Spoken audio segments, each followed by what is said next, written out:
Mitä? Ohjelmiston ostettua asiakaspalvelu katoaa kasvottomaksi puhelinnumerosta. Eihän yritys osta pelkkää ohjelmistoa, vaan se ostaa palvelun. Meillä sulle vastaa ihminen, joka tuntee sut ja sun yrityksen. Sua ei jätetä yksin ohjelmiston käyttöönoton jälkeen, vaan me ollaan siinä sun apuna. Uuden järjestelmän käyttöönotto on aivan mahdoton työ. No voihan se olla iso työ, mutta kun se tehdään yhdessä ja vaihe kerrallaan, niin silloin tehdään se järkevästi. Moni asiakas on jälkikäteen sanonutkin, että oispa alettu aiemmin. Jos voisit ohjelmoida itsellesi supervoiman, mikä se olisi?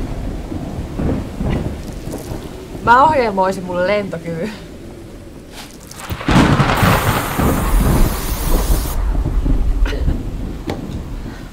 Huhhuh.